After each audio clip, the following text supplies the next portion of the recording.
Chelsea have just pulled off one of the boldest moves of this transfer window. Morgan Rogers, the player Mikel Arteta had been quietly building toward for months, is on the verge of walking through the doors at Stamford Bridge instead of the Emirates. A 6-year deal with an option to extend into 2033 worth £117 million. That is the number now attached to Rogers, and it is Chelsea's name next to it, not Arsenal's. For a club that thought it had done the groundwork, this is the kind of moment that changes the tone of an entire summer in a matter of hours. At the same time, thousands of miles away, Bukayo Saka is walking off a World Cup pitch with a hat-trick to his name and a bronze medal around his neck, after being left out of the biggest game of the tournament just days earlier. Two storylines, one club, and both of them raise the same question. When the pressure moment arrives, who delivers and who gets left exposed? Here is what was actually on the line. Arsenal's sporting director, Andrea Berta, had been working on Morgan Rogers as a priority attacking target. Internally, Mikel Arteta had reportedly been raising Rogers' name in meetings as far back as January, February and March. This was not a late addition to a list. This was a planned, prioritised move. If that deal collapses, and it now has, Arsenal are not just losing a transfer target. They are losing time, leverage and a big part of their attacking plan for next season, right in the middle of a window where rivals are already moving fast. At international level, the stakes were just as real. England went into a World Cup semi-final without their most in-form attacker on the pitch, based purely on a managerial instinct. If that gamble does not pay off in the bronze medal match, questions do not just go away, they intensify. Before we go further into how this all unfolded, if you want the kind of analysis that separates what is actually confirmed from what is just noise in the transfer market, this is exactly the channel for that. Hit subscribe now because the picture around Arsenal is moving fast this summer, and I break down every piece of it as it happens. Let's go through this piece by piece, starting with what has actually been reported moment by moment before I give you my read on each one. I want to walk through 14 separate updates in the order they landed because the sequence itself tells a story. This is not one single piece of news. This is a window into how a transfer collapses, how a club reacts in real time, and how a player answers doubt on the biggest stage in football, all inside the same short window of time. Fabrizio Romano's announcement, the headline says it plainly. Chelsea hijack Morgan Rogers' deal and agree to sign him for £117 million. Chelsea anticipated an official Arsenal bid was coming, met with Aston Villa on the same day, and closed an agreement at that £117 million package. Morgan Rogers has accepted a 6-year deal with an option to extend to 2033. My analysis here is simple. This is not a rumour dressed up as news. This is being reported in the strongest possible terms by the most trusted name in transfer journalism. When a deal is described as agreed, with personal terms accepted and a contract length already outlined, that tells you the negotiation stage is effectively over. For Arsenal, the timing is brutal. They were reportedly circling with an official bid, and Chelsea did not wait around for it. That is not bad luck. That is a rival football club identifying hesitation and punishing it immediately. It is also worth pausing on the word hijack itself. In transfer reporting, that word is not used loosely. It specifically describes a situation where one club believed it had the inside track, only for another club to move faster and more decisively at the final stage. That framing alone tells you Arsenal were not simply one of several suitors circling from a distance. They were considered the club in pole position right up until Chelsea's intervention changed everything. Unai Emery's reaction. Unai Emery, speaking on Morgan Rogers joining Chelsea, admits the transfer market has become almost impossible to control. He reveals he received a direct call from Xabi Alonso expressing interest in Rogers, and that he told him plainly the price would need to be above £120 million to even be considered. Emery calls Rogers his club's key performer in the most decisive moments of the season, says he was not ready to sell him, but acknowledges that once Chelsea arrived with what he describes as a huge financial package, resisting became unrealistic. He wishes Rogers well, but is clear that he does not want him doing it well against his own team. What stands out to me in this is the language Emery uses. This was not a club shopping their best asset around. This was a player Aston Villa wanted to keep, at a valuation they set deliberately high to discourage bids. Chelsea did not negotiate that number down. They matched the ambition of the asking price and went further with contract terms. For Arsenal, if their interest in Rogers never reached that financial level, this was never really a fair fight to begin with. No fresh contact on Barcola. Fabrizio Romano reports there have been no fresh contacts between Arsenal and Bradley Barcola's camp, or with Paris Saint-Germain, following the shock hijack of the Morgan Rogers deal.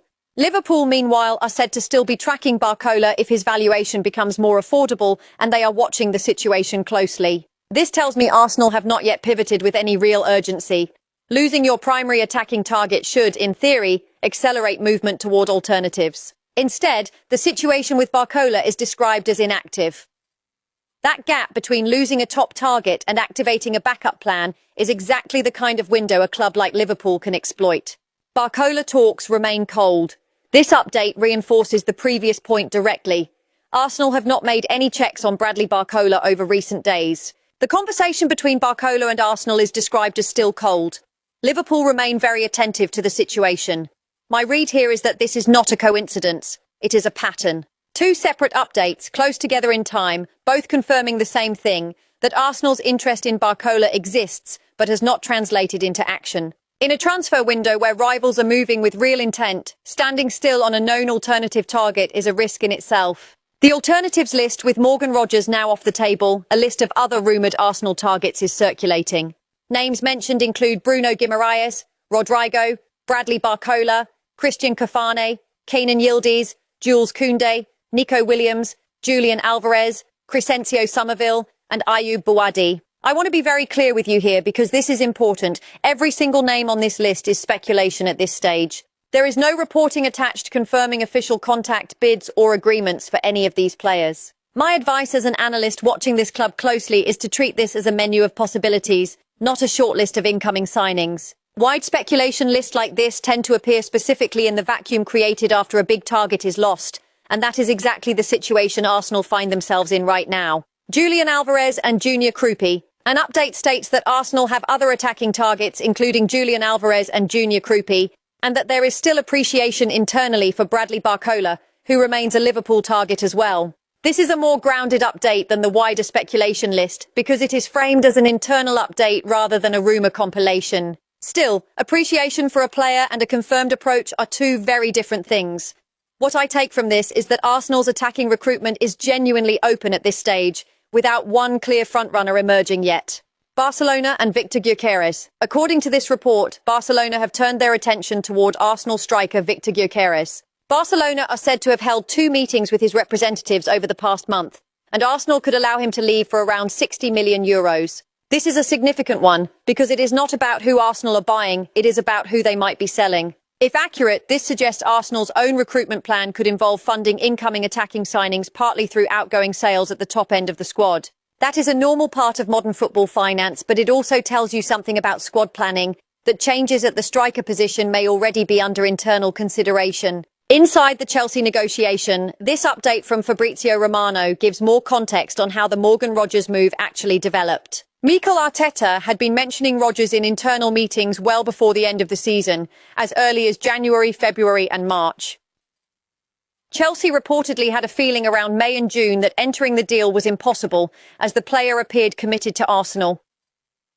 Despite that, Chelsea arrived with the clear intention of completing the signing, not opening a negotiation. They are described as being very aggressive, ready to pay £117 million and offering a 6-year deal with an option for a further season, a package described as higher than what Arsenal were prepared to offer. This is the piece of information that really defines the story for me. Arsenal were not simply outbid at the final hour.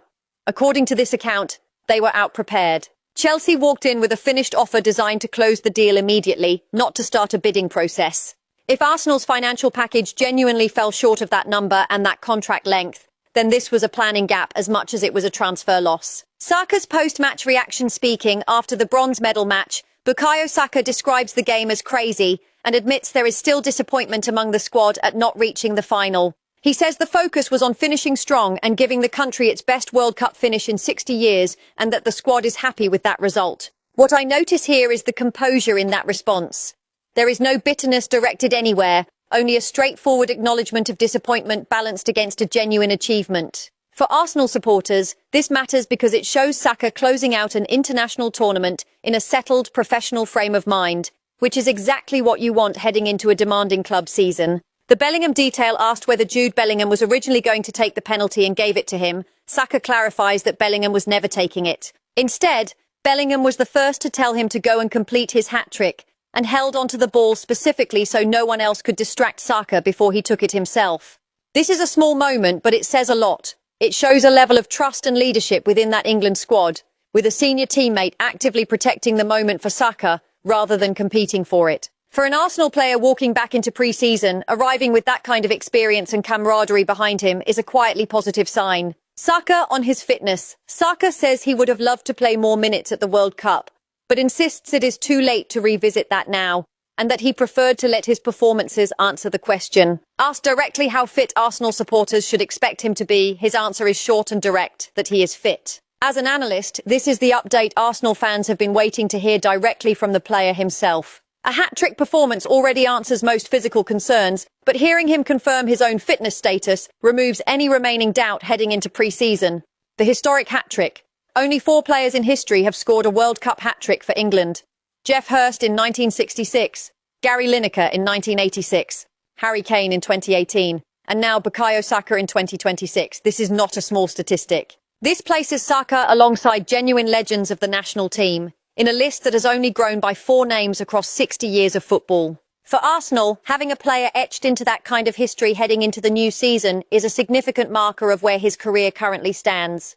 The Saliba injury update. The final update concerns William Saliba, who has shown, according to initial tests, no worsening of his back injury. As things stand, surgery is not the preferred option, with a longer treatment protocol currently viewed as more likely. A final decision is expected to be made together with Arsenal at the beginning of next week. This is the update that carries the most weight for Arsenal's actual football planning, more than any transfer rumour on this list. Saliba is central to that defence. The phrase no worsening is cautiously positive, but it is not the same as fully resolved. The fact that surgery is currently not preferred is encouraging, but the situation remains open until Arsenal and the medical staff confirm a final path forward next week. Until that decision is made, this remains a genuine point of uncertainty for the club heading into the new campaign. Now let's move into the 2 full pieces that tie all of this together, starting with the Tuchel and Saka story.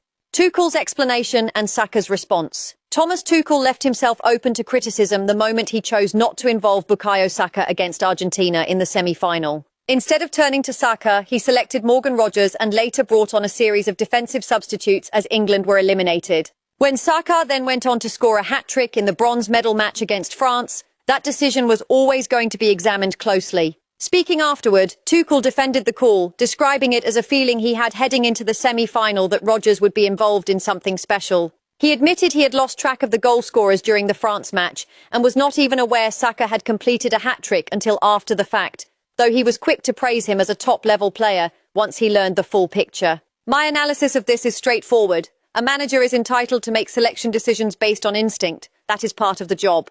But when a decision built on a feeling is followed by the player left out scoring 3 goals in the very next fixture, the burden of justification shifts heavily onto the manager. Tuchel's explanation does not deny the outcome. It simply reframes the reasoning behind it. That is a notable difference from a manager insisting the decision was still correct in hindsight. Saka's own response is where the maturity of this story really shows. He acknowledges directly that he would have loved to play more minutes, but frames the situation as already closed, choosing instead to let his performance speak for itself. When asked about criticism directed at his manager, he describes it as simply part of football, something to be used as motivation rather than distraction. There is no public conflict here, no undermining of the manager, just a player choosing to respond with output rather than words. For Arsenal, the takeaway is clear. Their most important attacking player is returning from international duty, having proven his sharpness at the highest possible level, under pressure, in a knockout match, and he is doing so with his mindset fully intact. There is a broader point here too, one that goes beyond a single match or a single decision. Squad rotation at international tournaments is always a gamble, and every manager who makes a bold call knows the outcome will define how that decision is remembered.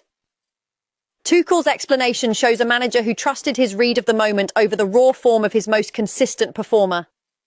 Whether that call was right or wrong in the semi-final itself, the response from the player affected by it is what actually protects the dressing room afterward. Saka choosing composure over complaint is the detail that carries the most weight going forward, both for England and for how he arrives back at his club. Hincapie's changing role at Arsenal converted Piero Hincapie's loan into a permanent transfer earlier this summer, agreeing a fee of £34.5 million after a strong season in which he played a significant part in the club winning the Premier League title. In the current financial climate around football, that fee is being viewed as excellent value. Now, with sporting director Andrea Berta working on a double move involving Christos Tsolis from Club Brugge and continued talks around Morgan Rogers, Hincapié's role within the squad could shift significantly. Both Solis and Rodgers are players who operate at their best cutting inside from wide areas into central attacking positions. For that pattern to function properly, the full-back behind them needs to provide width and overlapping runs, a role Riccardo Calafiori is not naturally suited to. Calafiori's game is built around unpredictable movement and license to roam centrally himself, which creates a positional overlap rather than balance when paired with inverted wide forwards. Hincapié, by contrast, is described as far more comfortable in an overlapping role, someone who showed throughout last season that he can deliver quality crosses from wide areas. He is also viewed as a stronger one-on-one defender than Calafiori, more capable of containing top-level wingers without needing cover. Here is where my analysis needs to be precise, because there is a layer of complexity that must be addressed directly. This piece was written under the assumption that the Morgan Rodgers move to Arsenal was progressing. Based on everything reported since, Morgan Rodgers has instead agreed a move to Chelsea, not Arsenal. That changes one half of the reasoning behind this positional shift. The logic connecting Hincapié's overlapping ability to a Rodgers partnership no longer applies, because Rodgers will not be arriving at the Emirates. What still stands, based purely on the facts, is the reasoning tied to Christos Solis. If that move progresses as described, the same tactical logic applies. An inside forward on the left requires an overlapping fullback to provide width, and Hincapié fits that requirement more naturally than Calafiori does. So while the full double transfer premise behind this positional shift has been disrupted by the Rodgers outcome, the core tactical argument involving Solis remains intact. This is exactly why context and timing matter so much when analysing transfer reporting. A conclusion can be entirely accurate at the moment it is written and still require revision days later once a related transfer situation changes. Calafiori's role at the club has not disappeared either way. He remains a valuable option, particularly in matches against deep defensive setups where his unpredictable movement can unlock stubborn opponents, especially across a season that will likely stretch beyond 50 matches once every competition is accounted for. Here is where things stand for Arsenal right now, based purely on what has actually been confirmed and reported. Morgan Rodgers is heading to Chelsea, not Arsenal, in a deal built on aggressive spending and a contract length Arsenal reportedly did not match. Bradley Barcola remains a name loosely connected to Arsenal, but with no active movement behind it. Julian Alvarez, Junior Krupi, and a long list of others remain speculative at this stage, nothing more. Victor Gyökeres has emerged as a potential departure, with Barcelona reportedly showing direct interest. Piero Hincapié's rise up the pecking order still depends heavily on how the Solis situation develops, now that the Rodgers half of that equation has fallen away. And William Saliba's fitness picture remains open until a final decision is confirmed alongside the club early next week. On the pitch, Bukayo Saka has answered every fitness question the only way that truly matters, with a World Cup hat-trick that places him alongside a small group of England legends, and he returns to pre-season, having said plainly that he is fit and ready. What this window really shows is how quickly a transfer story can shift shape. A club can spend months building toward one outcome, only to see it change direction within a single day once a rival moves with real conviction. That is the environment Arsenal are operating in right now, and it is exactly why treating every update with the right level of scrutiny matters. Confirmed news gets treated as confirmed. Reported interest gets treated as reported interest. And speculation stays labelled as speculation, no matter how many names appear on a list. That distinction is the difference between an informed view of this club and simply reacting to headlines as they scroll past. That is the full picture as it stands today. If you want this kind of grounded, fact-based breakdown every time Arsenal news breaks, separated clearly from noise and speculation, make sure you are subscribed, because this transfer window is only getting started.